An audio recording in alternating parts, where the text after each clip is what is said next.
Good morning my dear friends. स्वागत है आप सभी का हमारे YouTube channel Avneesh sir classes में। तो यह सेशन आपका इंग्लिश से है, जिसमें मैं आपको पूरे 12 टेंस करवाऊंगा। एक वीडियो में एक टेंस आपका कंप्लीट होगा। तो इसके पहले हम एक टेंस की क्लास आपको दे चुके हैं, प्रेजेंट इंडेफिनिट टेंस, और यह दूसरा वीडियो है मेरा, जिसमें आपको हम बताएंगे प्रेजेंट कंटिन्यूअस टेंस के बारे में। वन वीडियो 1 टेंस आपका कंप्लीट होगा इसमें। तो चलिए शुरू करते हैं आज का यह सेशन, प्रेजेंट कंटिन्यूअस टेंस, जिसमें हम अध्ययन करेंगे रूल्स का, स्ट्रक्चर्स का एंड सम एग्जांपल्स, जो आपको हिंदी और इंग्लिश दोनों भाषाओं में देखने को मिलेंगे। तो चलिए शुरू करते हैं। पहले हम आपको इंट्रोडक्शन दे दें। प्रेजेंट कंटिन्यूअस टेंस का प्रयोग तब किया जाता है जब कोई कार्य वर्तमान समय में बोलते समय जारी हो या चल रहा हो। तो अब इसका अध्ययन करते हैं पहचान का। इन आइडेंटिफिकेशन कैसे करते हैं हिंदी में। तो हिंदी वाक्यों के अंत में मुख्य क्रिया के साथ रहा है, रही है, रहे हैं, रहा हूँ आदि शब्द आते हैं। तो हिंदी के वाक्यों में यदि ये शब्द आपको देखने को मिले, रहा, रही, रहे हैं, रहा हूँ शब्द आते हैं, यह टेंस जो आपका होता है present indefinite, present continuous tense होता है। तो हेल्पिंग वर्ब्स की यदि हम बात करें, सहायक क्रिया, इसमें 3 हेल्पिंग वर्ब्स का प्रयोग होता है। कौन कौन सी हैं? इस सिंगुलर सब्जेक्ट के साथ, ही, सी, इट नेम के साथ हम इसका प्रयोग करते हैं। और प्रेजेंट कंटिन्यूअस में एक केवल आई के साथ हम यूज करते हैं आई एम का। आई एक ऐसा सब्जेक्ट है जिसके साथ कभी कभी मुख्य क्रिया में, सहायक क्रिया में एक वचन की आती है और कभी कभी बहुवचन का आती है। आई एम भी लगता है और उसके साथ आपका वाज आता है पास्ट में। यही हम अध्ययन करेंगे जब परफेक्ट टेंस में, तो आई के साथ हैव लगता है, आई के साथ आपका हैव लगता है। तो हम अध्ययन कर रहे हैं प्रेजेंट कंटिन्यूअस का, तो यहाँ पर क्या लगेगा आपका? आई एम लगेगा। आपको इतना याद रखना है बस।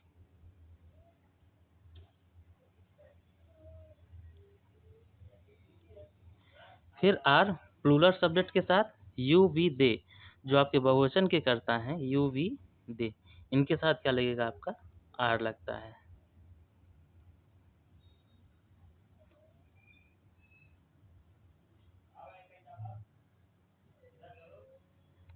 आइए अध्ययन करते हैं अफर्मेटिव सेंटेंस का, जिसको कहते हैं सकारात्मक वाक्य। सकारात्मक वाक्यों को बनाने के लिए नीचे दिए गए स्ट्रक्चर का हम लोग पालन करते हैं, जिसमें मुख्य क्रिया की फर्स्ट फॉर्म में हम आईएनजी लगाया जाता है। हमेशा आप लोग ध्यान दीजिएगा, जब भी कंटिन्यूअस टेंस आपका होगा, उसमें मुख्य क्रिया में आपको आईएनजी लगाना होगा। तो पहले सब्जेक्ट लिखते हैं कर्ता, फिर सहायक क्रिया जिसके साथ जो लगेगा इज एम आर, फिर वर्ब की फर्स्ट फॉर्म के साथ आईएनजी, फिर आपको ऑब्जेक्ट लिखना है। जैसे वह एक किताब पढ़ रहा है, तो he is reading a book. He आपका सब्जेक्ट हो गया, इज आपका हेल्पिंग वर्ब है, रीडिंग मुख्य क्रिया में देखिए आप लोग आईएनजी यहाँ पर लगा मिल रहा है आपको, ए बुक आपका क्या हो जाएगा? ऑब्जेक्ट। तो वह एक किताब पढ़ रहा है, तो he is reading a book, ये बनेगा आपका। दूसरा है मैं क्रिकेट खेल रहा हूँ, तो आई के साथ हमने आपको बताया था आई एम लगेगा, तो आई एम प्लेइंग क्रिकेट, मैं क्रिकेट खेल रहा। वे स्कूल जा रहे हैं, they are going to school, बहुवचन का करता है, इसके साथ आपका आर लगा। तो देखिए तीनों क्रियाओं का हमने आपको यूज बताया। पहले में इज लगा, दूसरे में आई एम, तीसरे वाले में आर। तो इज आई एम आर आपकी 3 हेल्पिंग वर्ब इसमें जो लगेगी, किस कर्ता के साथ क्या लगेगा हमने आपको पहले बता दिया है। चलिए आगे बढ़ते हैं।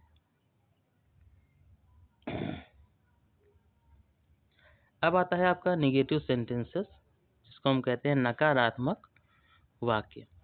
तो नकारात्मक वाक्यों में हेल्पिंग वर्ब जो आपका इज एम आर होता है, इनके बाद मुख्य क्रिया में हम पहले नॉट का प्रयोग किया जाता है।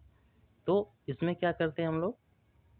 सब्जेक्ट इज एम आर, उसके बाद नॉट लगाना है, वर्ब की फर्स्ट फॉर्म में आईएनजी, फिर ऑब्जेक्ट। प्रोसेस आपका सेम है, बस इज एम आर के बाद आपको नॉट लगाना है।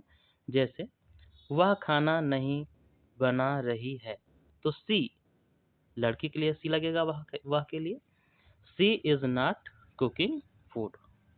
क्या हो जाएगा? सी इज नॉट कुकिंग फूड, वह खाना नहीं बना रही है। दूसरा एग्जाम्पल है, हम टेलीविजन नहीं देख रहे हैं, तो we are not watching television. Are के बाद यहाँ भी नॉट आपका आया है। यहाँ इसके बाद है, आज बारिश नहीं हो रही है, तो वर्षा ऋतु दिन साल सप्ताह को बताने के लिए हम इट सब्जेक्ट का यूज करते हैं, और इट के साथ आप हमेशा सिंगुलर हेल्पिंग वर्ब लगाओगे। हमेशा सिंगुलर हेल्पिंग वर्ब लगती है इज के साथ, इट के साथ। तो आज बारिश नहीं हो रही है, इसका मतलब क्या होगा? It is not raining today, आज बारिश नहीं हो रही है। चलिए आगे बढ़ते हैं।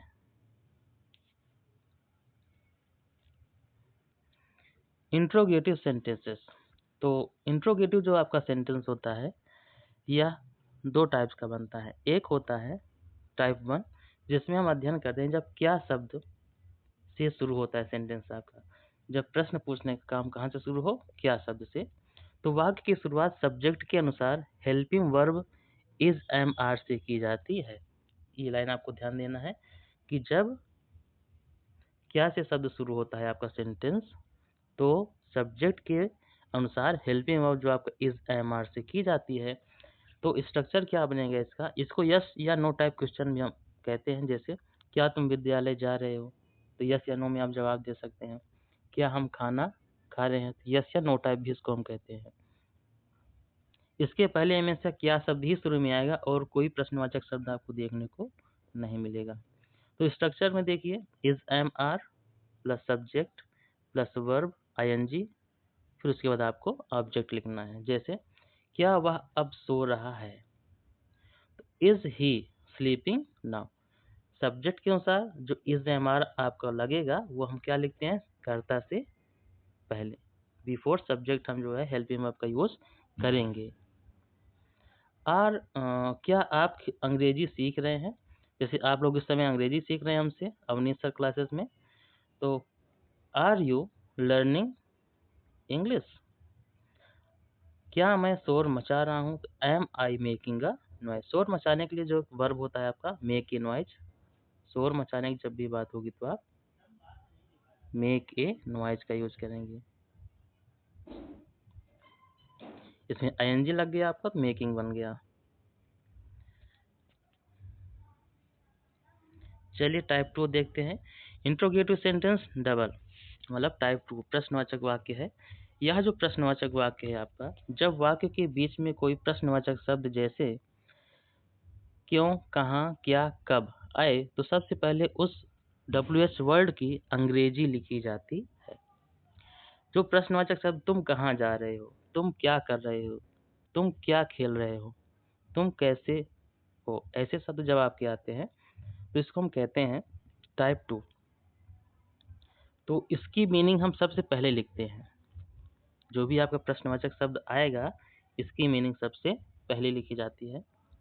तो WH वर्ड, उसके बाद helping verb is am are, subject, verb की फर्स्ट फॉर्म में आईएनजी, उसके बाद आपको ऑब्जेक्ट लिखना है। जैसे आप यहाँ क्या कर रहे हैं, तो पहले हम प्रश्नवाचक शब्द देखेंगे कौन सा आया है, क्या। क्या की इंग्लिश क्या होती है? व्हाट, तो हमने व्हाट लगाया। फिर उसके सब्जेक्ट के अकॉर्डिंग हम लिखेंगे हेल्पिंग वर्ब, तो यू है, यू के साथ क्या लगता है आपका? आर। तो what are you doing here, आप यहाँ क्या कर रहे हैं। दूसरा सेंटेंस है, बच्चा क्यों रो रहा है, तो why is the child crying. वह कहाँ जा रहा है, तो वेयर इज ही गोइंग, वह कहाँ जा रहा है, वेयर इज ही गोइंग, ये आपका हो जाएगा। तो कैसी लग रही है आप लोगों को मेरी क्लास? कमेंट बॉक्स में ज़रूर बताइएगा। एक वीडियो में हम आपको कंप्लीट सेंटेंस का पूरा बताएंगे। चलिए क्विक समरी एक बार हम लोग रिवीजन कर लेते हैं।